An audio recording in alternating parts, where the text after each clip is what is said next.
everyone, my name is Callie Platt and I'm a personal trainer and biomechanics specialist here in town.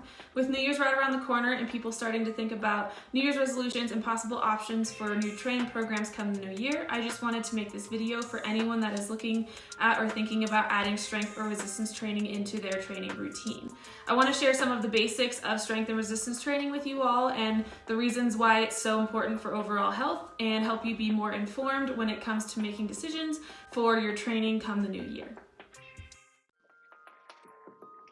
The first thing we're going to talk about is the psychological and mental benefits of exercise, and this is exercise in general, not just strength and resistance training. Exercise can help reduce your risk of developing anxiety and depression if you don't already have it, and if you do already have anxiety and depression, it can help reduce the symptoms of those. It can increase and improve your ability to handle stress, both mentally and physiologically. So if you're someone who finds that you're stressed often or don't handle stress well, adding exercise if you don't already do it can be a great option. It improves sleep and provides better rest, and it can help increase brain function, all of which are really great things.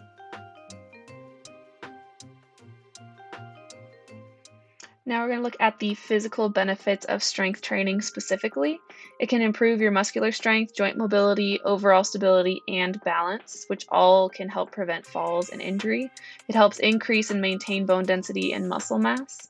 Strength training prevents and slows the development of osteoporosis and sarcopenia, and it can improve neuromotor function, which can help prevent falls and increase your proprioception, all of which are super important when it comes to reducing injury risk.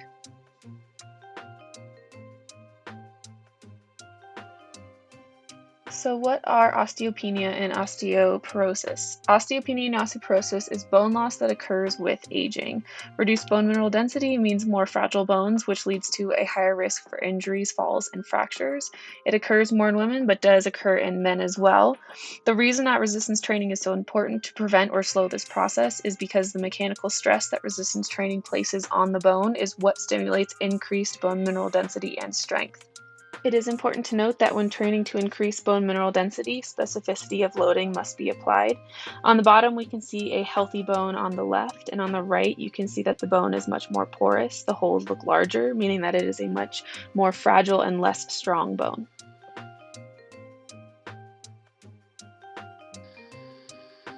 Sarcopenia is a loss of muscle mass and strength that occurs with aging. It typically begins after or around the age of 30. It is a decrease in both the muscle size and the muscle density. It's most pronounced in women, however, it does occur in men as well. And the most common cause is physical inactivity, which is why resistance training is one of the best ways to combat, slow, or stop this. On the left, in the picture on the bottom, you can see a healthy thigh muscle, and on the right, you can see a sarcopenic thigh muscle. The sarcopenic thigh muscle is much smaller and much less dense than the muscle on the left, meaning that it is much less strong.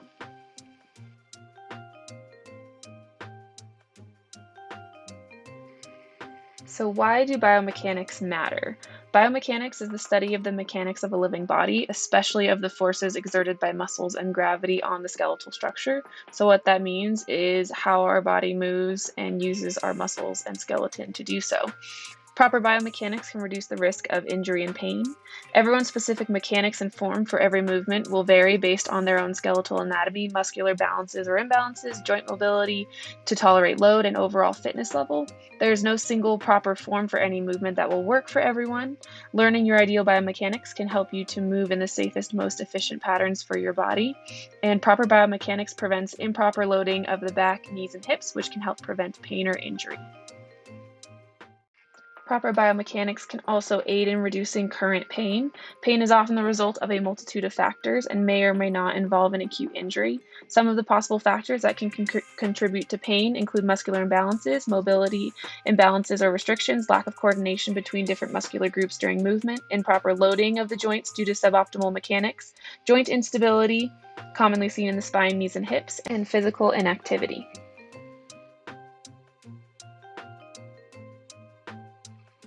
Now we're going to talk about the 6 fundamental movements when it comes to strength and resistance training. Those movements are squat, hinge, lunge, push, pull, and also core stability. These movement patterns make up nearly all of the movements required in activities of daily life and in sports. Learning these movements properly and building and strengthening them is one of the best ways to improve your quality of life for the rest of your life.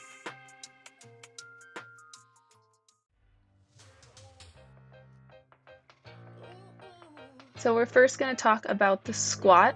The squat movement pattern is important because it allows us the ability to sit down and get back up. It protects the back and knees when it is done properly. Some life examples of a squat movement would be getting in and out of a car, up and down off a chair, on and off the toilet, or in and out of bed. Up in the top right, you can see my lovely grandma demonstrating a regressed version of a squat exercise. The next movement pattern is the hinge movement. This is the ability to bend or lean forward. Being able to do this properly helps protect the back, and it can also help protect the knees. Some examples are if you need to bend over to pick something up, bending over to open a low cabinet or drawer, or leaning over a sink to brush your teeth. And in the top right, you can see my grandma doing a version of a hinge.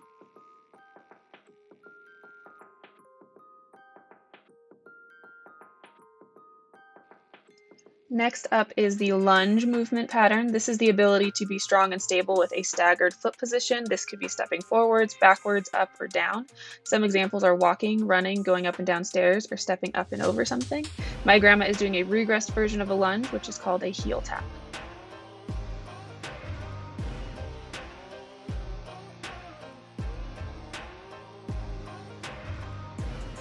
Next up is an upper body push movement.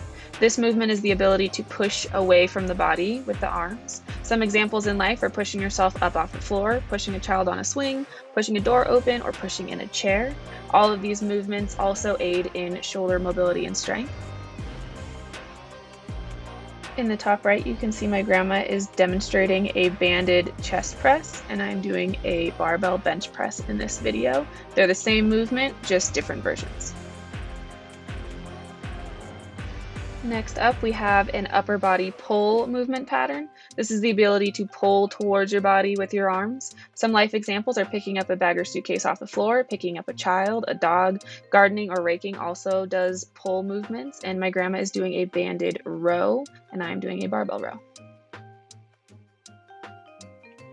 The final movement isn't one singular movement pattern, but it is the ability to create and maintain a stable trunk and core during movement.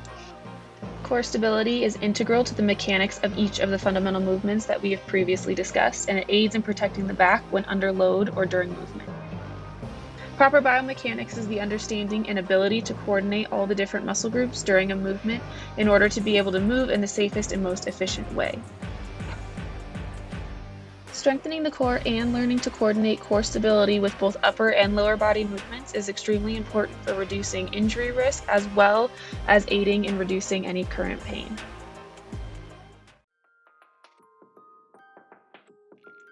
Strength training shouldn't be scary. It doesn't mean you have to lift big weights. Start where you're comfortable and with what you have available. That could be bands, small weights, body weight, your dog, child, the dictionary. It does not matter.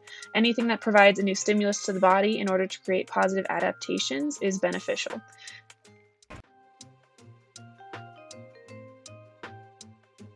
So 2 important principles that you want to incorporate into your training, and this is whether you're making your own programming or you're working with someone, you want to make sure they're incorporating these. The first one is progressive overload. It's the practice of increasing the stress placed on the body as it becomes able to produce greater force over time. So as you get stronger, you need to add more weight or make it a little bit more difficult.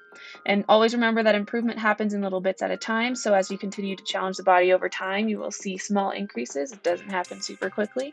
The second one is specificity. This is the idea that the muscles that you train and how you train them determines your results. For example, you can't strengthen your legs by training your arms. Your training program must be specific to your goals, whether they are strength, mobility, balance, etc.